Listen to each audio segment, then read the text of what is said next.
Ô, Cíntia, a gente estava conversando antes de começar, nos bastidores, sobre crenças limitantes, né? Que elas podem ser usadas como armadilhas, né? Sim, Você acredita que a religião, ela pode ser uma crença limitante eu e acredito. pode ser usada como armadilha por quem segue ela? Eu acredito que sim. Tudo pode ser usado para luz ou para sombra. Depende de como que você coloca.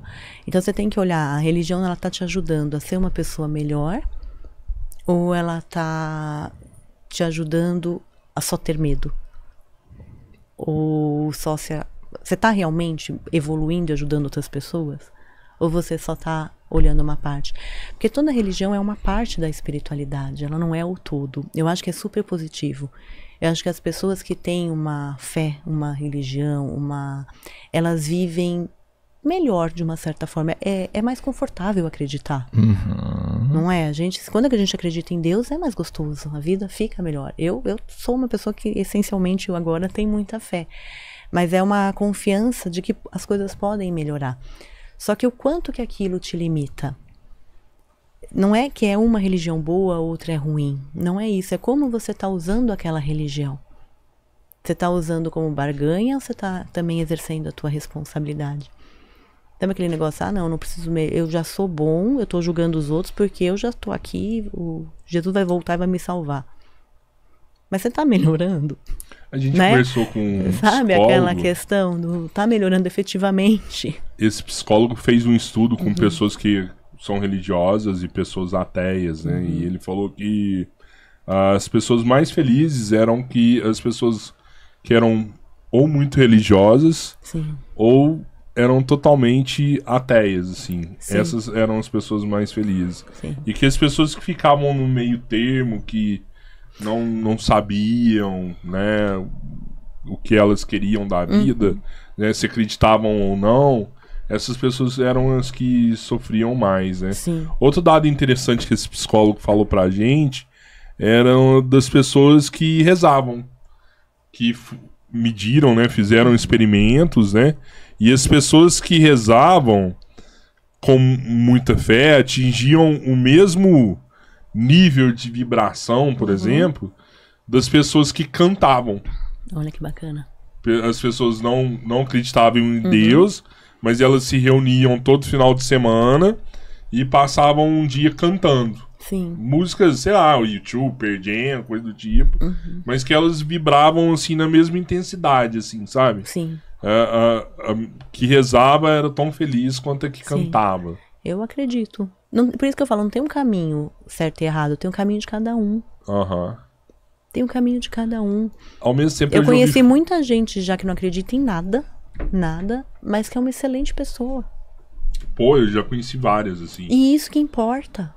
Isso que importa. A pessoa tá sendo melhor pra ela, tá sendo melhor pra comunidade, tá sendo melhor... Gente, precisa acreditar. Eu já conheci ateu, assim, Ou que a gente quer que a pessoa acredite, ser humano. ou a gente quer que a pessoa acredite. Da mesma forma que eu conheci já muito religioso, que é um tremendo de um Sim. filho da mãe. A gente tem tantos exemplos, né? Não é algo que é bom ou ruim. Eu entendo até o raciocínio do psicólogo, porque as pessoas que elas têm, às vezes, muita fé, elas têm a confiança plena. Eu sou uma dessas pessoas. Hoje eu não tenho uma religião, mas eu tenho uma confiança plena na luz, na divindade, na fonte, pode chamar do que for. A minha confiança é plena mesmo. Até, às vezes, são coisas que são ruins pra mim, eu tô passando por algum problema pra mim, mas eu confio. Falar assim, Tia, é importante que fazer isso, eu confio.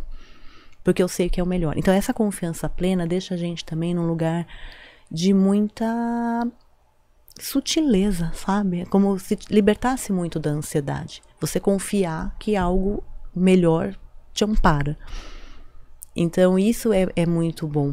E ao mesmo tempo, quem não precisa acreditar de nada e assumiu a autorresponsabilidade é o outro lado também da reforma. Porque ele não precisa contar com o apoio externo, ele sabe que a responsabilidade é dele. De qualquer forma, você entende o porquê do nível de consciência? Você confia, você se joga e se joga no processo. Mas o que importa ainda é o que a pessoa faz no processo. Quem ela está se tornando. Por isso que ateu e religioso têm o mesmo valor. E quando você não tem a pressão, às vezes, do julgamento de uma doutrina ou de algo, você tem mais responsabilidade em realmente ser melhor. Não pelo julgamento, mas pela autorreflexão. A autorreflexão é o melhor caminho que tem. Muito melhor do que apoio de um mentor, por exemplo. A gente ter essa capacidade de se questionar, de refletir, de olhar o dia a dia, de olhar o que a gente está trazendo, isso traz muito mais luz, muito mais consciência, às vezes, do que práticas religiosas. Mas o que não acredita em nada, quando ele chega lá e leva mais susto, né? É engraçado você perguntar isso. Eles falam que tem isso aqui mesmo? Tem alguns grupos que dão mais trabalho. Às vezes, ele não se aceita na por exemplo, às vezes aquele que não acredita em nada, não tem problema ele não acreditar. Ele chegou lá, ver, ele falou, tá bom, agora eu tenho consciência de que existe. Sim. Pra ele é natural passar pela reforma. Agora tem uns que tem uma fé, às vezes, que é muito rígida. Cara. E aí, nesse processo de transição, às vezes, isso daqui dá um pouquinho mais de trabalho, né? Porque você contraria toda a tua experiência humana. Às vezes, para quem não acredita em nada, na hora que ele chegou lá, ele falou, nossa, tem vida após a morte. Agora, para aquele que acredita que a vida após a morte tem que se comportar de uma forma diferente, esse, às vezes, dá um pouquinho mais de trabalho.